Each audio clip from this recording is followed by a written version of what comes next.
Hello, everybody. We're getting all geared up to start our spring three-concert series of First Monday 2025. I hope it's spring. I'm recording this a few weeks before the concert is, and I've had a terrible cold, so I hope you haven't. But I'm hoping by the time the concert comes, we have just gorgeous weather. In any case, we have a really superb program tonight, as are the two that follow it. All three of these concerts for the remainder of the season are extremely strong. It's long been a habit of mine to celebrate anniversaries of composers and occasionally of performers. But in this particular case, tonight, we have two composer birthdays to celebrate. The first is Luciano Berio, born in 1925, and so this is his 100th anniversary year of his birth. And the second is Maurice Ravel, who was born in 1875, 50 years exactly before that, so it's his 150th. I'll be talking to you about the Ravel in a little while, but I want to tell you some things about the Berio. I'll start by telling you that he was born in that part of Italy which is sort of near Genoa. It's certainly on the northwest coast of Italy. And he had piano lessons when he was very young because both his father and his grandfather were organists or keyboard players, and he had lessons from them. And he started off thinking that he would, in fact, as he grew up, become a pianist. Well, there was the Second World War, and at some point toward the end of the war, I think he was conscripted into service. And the reality of it is that on his very first day in uniform, he was being taught how to use a gun, and it went off and it damaged his hand. And he was, at that point, in hospitals, army hospitals, and then after that started studying music at the Conservatory in Milan and found that there was no way he was going to become a pianist. About all he could do was maybe play piano accompaniments for the voice class. And so he thought about it and he said, I guess I better become a composer. He was interested in that. And he started that way and didn't have immediate great success, except in one very special way. In that voice class, he met a mezzo-soprano named Kathy Berberian, who was born in California, and they were attracted to one another, and when they graduated, they got married.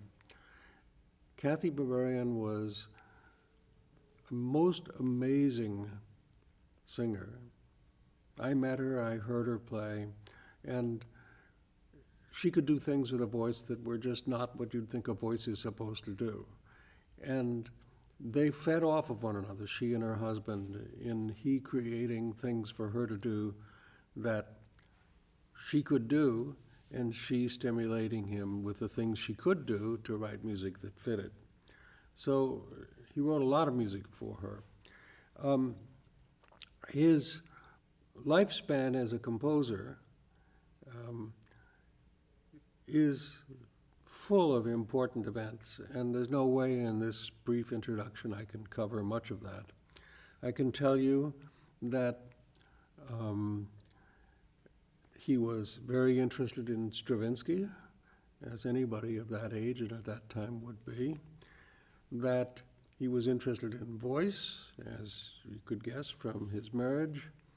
They did divorce later, by the way, and he was married 2 more times. But Kathy remains a very dominant influence on his writing. He came to Tanglewood one summer where there was a great Italian composer named Luigi Dalla Piccola, who was, Dalla Piccola, whom I knew, was very much attracted to the music of Alban Berg, and therefore of the 12-tone school of music. And that got Berio going, and he got more and more involved in that, and then got involved in recorded sound. And before long, he had hooked up in Darmstadt, Germany, where there was a festival of young composers, young revolutionary composers, using recorded sound as a component of their art. Among the people who was there was Pierre Boulez, Karl-Heinz Stockhausen, Maurizio Carl, and George Ligeti. And that was interesting for him a while, and he didn't abandon that, but he was going in other directions as well.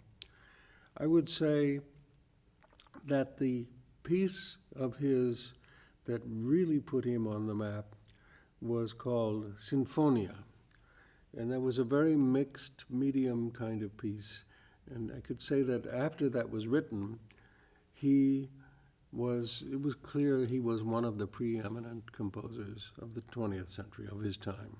In the wake of his success with Sinfonia, which my notes remind me was 1968, he wrote all kinds of music and pieces for individual instruments, called sequenza, chemin, and various things. There's no time to get into the very rich, productive life he had as a composer. But I do want to come to a piece he wrote in 1984 called Voci, or Folk Songs 2. Folk Songs 1 was a piece that I actually got to know him because I was a young professional player in Los Angeles, and he came and conducted a performance of it there in the Pasadena Art Museum. And then later on, when I started the first Monday, we presented that, and we presented it over the years twice. Anyway, Voci came along, and he gave the subtitle of it, Folk Songs 2. And it was for solo viola and 2 instrumental groups, and based upon Sicilian folk songs. Now, what about those songs? I could quote him now, and I think that's the best way to go. He wrote, the original text used in Naturale, this is the piece we're doing on this concert, are Sicilian songs commented by the voice of Celano, maybe the last true Sicilian storyteller, whom I had the privilege and luck to meet and record in Palermo in the summer of 1968. Celano's voice inserts itself in the viola's instrumental path, singing abagnatas, or street vendor songs of rare intensity, and some also very sad ones. So it's the desire of the composer to find a pathway from folk songs, the music of old, and new music of his time. But I think in a minute I'm going to ask my wonderful good friend and colleague Kim Kashian to join us, because she knows this piece. She played it for Berio, and she's playing it in our concert. And she has a lot of special things to tell you. But I thought I would do is to, first of all, thank a violist named Leonardo Piermartiri, who was a viola student at the University of Maryland and wrote a dissertation about Naturale in 2013. And this is you can find this online if you're really interested. It's a very, very long, over 100-page dissertation. But in there, for the first time, I found texts for some of these songs that are in this piece. And for my portion of talking about it, I'm going to read you a few of those texts just because I think they're interesting and fun. So the first one I'll read, it has to do in Palermo, where The shopping streets were always very crowded, and the purveyors were yelling so that you would be sure to pay attention to what they were selling. So one of the songs has this text. Look closely to the counter. They are haddocks from the Sea of Carini. The haddock have eggs. Listen, they are haddocks. If you buy the haddock, they are from Carini. They have eggs. The haddock have eggs. That's the cry, and you will hear that in Sicilian. Another one, a sad one. Sun, breath of mine, sun, my carnation. How did you leave me, breath of mine? How am I going to do, breath of mine? Breath of mine, breath of mine, breath of mine, breath of mine. Oh, breath of mine, breath of mine. Oh, breath of mine. Very touching. And here's the one that will bring a smile to your face, whether you can hear the words when they sing it or not, but listen to this. Last night, in my dream, came to me an old woman. She told me, Beppe, do you want to get married? I have seen a beautiful girl. Beautiful, full of money and land. How come this old woman comes to tempt me in my sleep? Who gets a wife gets in debt. The debts grow and you'll be in need. I'll tell you this right away. I want to become a monk. So I've been telling you a little bit about how this piece came to be. And I've told you something about the man who wrote it. But getting into how it's played and what was going on in his mind and all of those things, there's no better person to hear from than from Kim Kishkashkian, who was playing it on this concert, who played it and recorded it, knew the composer, and has some perspectives to share with us. Kim, you're on. Thank you, Larry, for the chance to talk about Berio, one of my very favorite personalities. This piece originated as a form of dance theater and conversation written for Aldo Benici, who was a comrade and very close friend of Berio's. Benici needed a piece. And I think Berio, as many composers do, stole from his own work. He cannibalized his work Voce, which uses some of the same beautiful, original folk songs and puts them in the context of a theater ballet with percussion and viola as protagonists to the original songs. We like to think of a string instrument as a singing instrument. In this case, we weave around and comment on what those original, beautiful folk melodies give us.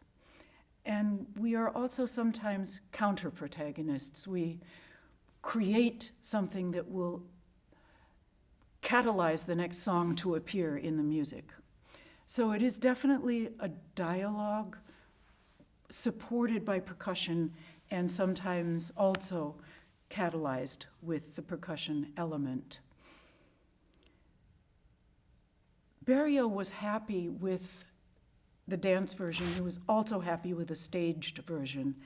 And I think the idea that the singer violist is also potentially a dancer and a theater person is very important in this piece as well. Benici himself said that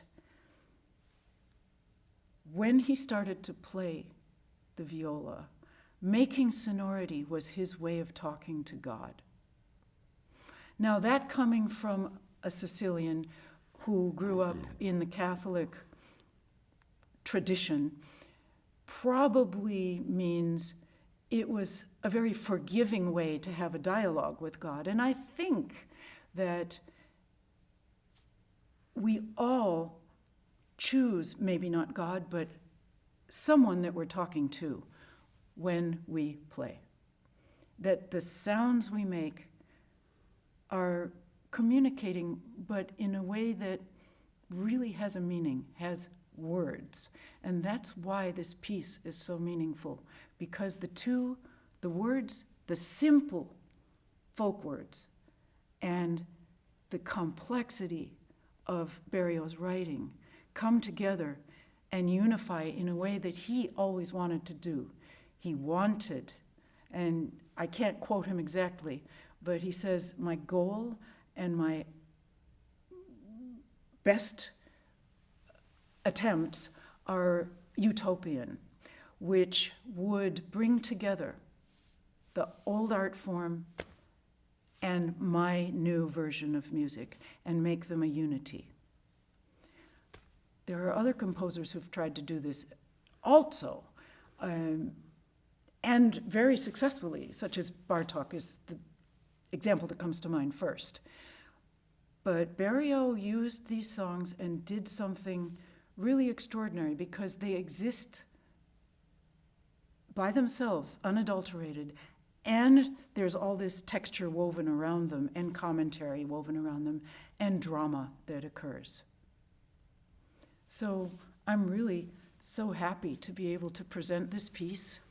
Thank you, Larry, for doing this. And my one memory, very clear memory of Berio, of sitting in a restaurant post-concert, having gone through all the, you should have done this was good, this was not so good, this was great.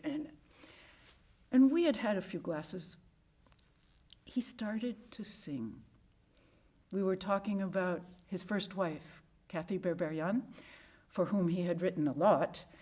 And when he started to sing, his second wife got up and started to dance.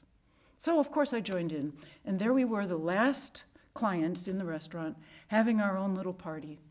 The man had a fantastic voice and loved to make sound, which is why he was such a great orchestrator and why this piece has so many levels and layers and freedoms written into it. Thanks, Kim. That really is very, very wonderful to hear and will be very helpful to the listeners who, after they hear the performance, are going to go back and listen to it many times. I hope so. Thank you so much. Thank you for the opportunity to speak about this man that I loved so much and to play the piece. Thank you. Yeah. So for the second piece on our program, we're going to move north from Italy to France. Not permanently to France, but at least that's where the composer was born. We're talking about Maurice Ravel, who was born in the south of France in 1875. So that means that we are celebrating the 150th year of his birth. He was born very near the Spanish border, and in fact, his mother was Basque. That's the part of Spain that is along the north coast of it on the Bay of Biscay. And that was a big influence on him. His father was French. His father was an engineer who was actually built some kind of an internal combustion engine, like a car, and was always fascinated by how things were put together. So when Ravel was very young, he has the memory that his mother sang to him folk songs from her Basque and Spanish background. That was a very strong impression on him. And the family wasn't rich, but they were cultivated, and they moved when Maurice was only 3 months old to Paris. Paris is where everything was. And somehow or other, when he showed talent for music, the father got him a good piano teacher, and he started. And I think the first time he played in public, he was about 9. Anyway, he had various teachers. He passed for a while with no special distinction through to the Paris Conservatory, which at that time was not looking toward the future, but looking back. It was a very staid academic institution. And he left it without having made a mark on it, and I don't think it made much of a mark on him. Somewhere along the line, there was the great French composer Gabriel Fauré, who heard about him and expressed an interest in him. And Fauré actually later went back to the conservatory, and it was kind of a revolutionary there where Fauré was looking to the future, and the very die-hard, old-fashioned composers were very opposed to it. But be that as it may, he started on a good career, and he's well known, of course. And so I'm not going to give you a full history of him, except to say that he lived mostly in Paris, but you wouldn't know it from the music he wrote, because his music was always going somewhere else. So along the way, he wrote one of the most famous violin pieces, Tzigane meaning the gypsies, who were Eastern Europe, and that's for solo violin and orchestra. He wrote a Rhapsody Espagnole, like his mother's background, which had a habanera, a dance from Havana, in it. I think it was in 1898. There was an international exhibition in Paris, and the Russian composer Rimsky-Korsakov came, conducted some of his own music. And that made a big impression on him. And Rimsky was very famous for his knowledge of the orchestra and orchestration. And that really captured his young Ravel's attention. He wanted to model that. Another composer that he obviously knew Debussy, of course, and they were good friends for a while, not always, but and Debussy was older and died relatively young of cancer in 1917, I think. But along the way, Ravel had a huge success for the ballet for the piece called Daphnis and Chloe, which is looking back to Greek antiquity. And that was done because the ballet, the Russian ballet, was a big feature of life in Paris. And it was run by a very colorful person named Sergei Diaghilev. Diaghilev was Russian. And he brought the Ballet Russe, the Russian ballet. And I guess maybe in addition to Ravel, the composer, the young composer who really made a smash hit with Diaghilev was Igor Stravinsky. And Ravel was, he noticed that. And he was actually at the premiere of The Rite of Spring, which got booed, and Ravel one day says, no, this is a great piece and it's going to last, and of course he was right. In any case, moving into the mid-teens, 1910s, Ravel wrote a very good piece called Rhapsody Espagnole, and later on, this comes, but I'll put it in this kind of travelogue. He wrote a wonderful piano trio in the 1920s, just called Trio, and the thing is that in it he used, for the first movement anyway, Basque rhythms from his mother's heritage. So he was always interested in dance and always moving around, and he was fascinated by the waltz. And he wrote a piece, first of all, called Valse Noble et Sentimentale, and then he wanted to write a piece purely another about waltz, and he had written it out, and very often when he wrote these pieces, he would do them for piano first, and he was a very good pianist, or two pianos to show that as a working sketch, as a painter would sketch things before filling out in all the details. So when he offered it to Diaghilev, Diaghilev refused it. That was a very big surprise and a big shock to Ravel. Diaghilev said, it's not a ballet, it's a picture of a ballet. And I think that actually ended the friendship between the two men. They may have spoken later. I think Diaghilev was going to sue Ravel, and it was not good. But in any case, then the next thing that happened was, in political history, the First World War began. Ravel was, like Debussy, pro-France and not pro-Germany, and he enlisted in the army. He wanted to be an airplane pilot, but they wouldn't let him be one because he was a very small man, and they were afraid that it would be he would have accidents. So he did get a job driving ambulance, and it was a very risky job, but he came through it all right. When the war was over, he went back to this piece, and instead of calling it Vienna, he finally gave it the name La Valse.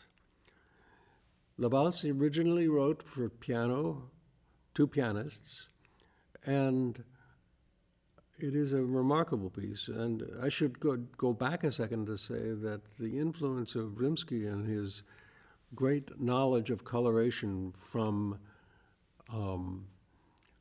in the orchestra was very famous by then, that he had taken a piece by Modest Mussorgsky, great Russian composer, a piece for piano called Pictures at an Exhibition. And Ravel made a transcription of that piece for full orchestra, which is probably the way it is most known today. So anyway, when La Valse came out, it was a big success. And it's a very unusual piece. And just to say, in terms of layers, it starts very cloudy. You don't know quite where it's coming from, and then finally opens up into a really swirling waltz of no other place but Vienna, and that's his next destination. And it becomes very, very strong and passionate, and the end of it seems like a disaster. Anyway, or going up in smoke or something like that. Now, just put it in the perspective that the waltz came into being early in the 19th century and actually dominated Viennese music in the latter part of the 19th century. And when World War I came, a lot of things changed. It kind of was the end of an era, and it certainly was end of the waltz era. So we have two great players from our faculty, Hasan Peck and Alexander Korsantia, playing it for us, and let's listen and enjoy it. As I told you at the beginning of my talk for this concert, this is a long concert. And when a friend of mine said, "Isn't it too long?" And I said, if you go to the Marble Festival, this is short by comparison. In any case, our last piece is one of the great masterpieces of Franz Schubert. It happened because there was a clarinetist in Vienna who was interested in Beethoven's septet, written about 1799, 1800. It's his Opus 20. A septet is an unusual form. Beethoven wrote it for string trio, double bass, and three winds. And it had a waltz in it that everybody listened to, that Beethoven, it was so famous a piece that he was upset, Beethoven was upset, but that's all they knew him for instead of his more serious works.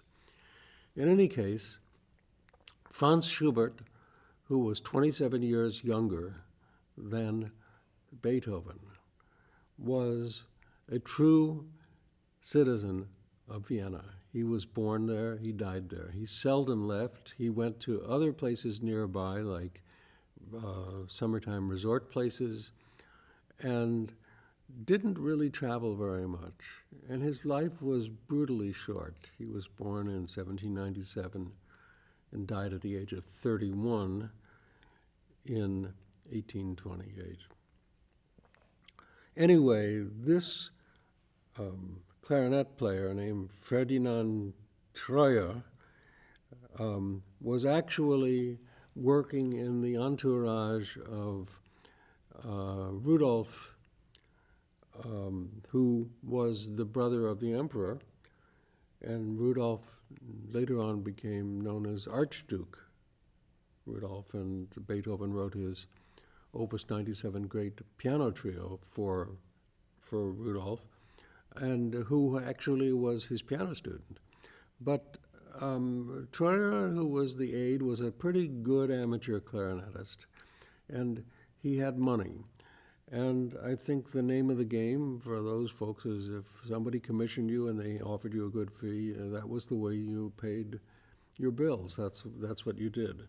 But this comes now from 1824 is a year of three great masterpieces: the string quartet Rosamunda, the string quartet Death and the Maiden, and the octet.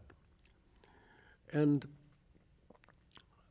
apparently, Schubert wrote it in less than 2 months. Now, this is a piece that lasts an hour. It would seem like it would take an awful long time just to write it down on paper. But there's a contemporary commentary about how Schubert spent his days. I'm going to read it to you. Schubert's friend Moritz von Schwind recalled the time when Schubert was working on the octet. Quote, when visiting him during the day, he gives his greetings, asks how everything is, and when asked how things go with him, he responds, fine, without interrupting his writing. So one leaves. In fact, what we know from many sources is that basically Schubert, who had so much going on of music in his mind, he would wake up in the morning and grab for music paper and start writing things down like it had already been composed in his mind, and that it was the rush of trying to get it down on paper. His manuscripts are fairly neat compared to Beethoven, but they still are exercised in a hurry. So what do I have to tell you about the piece? Well, it's in several movements, just like the septet, mostly in F major, and several of the movements stay in that, and they have kind of the feeling of a divertimento, a little bit of a minuet, a scherzo, an introduction, an allegro, a rondo, a set of theme variations. It's just amazing music. And it's of no purpose for me to say, so on the second theme of this piece, something happens special. Let's leave that for another day.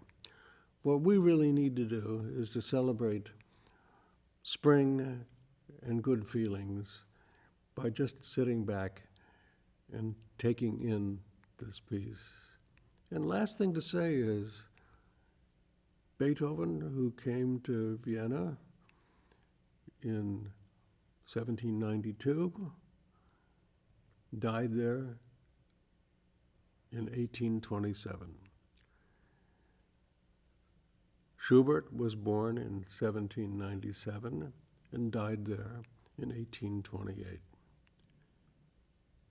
As best we know, they never met.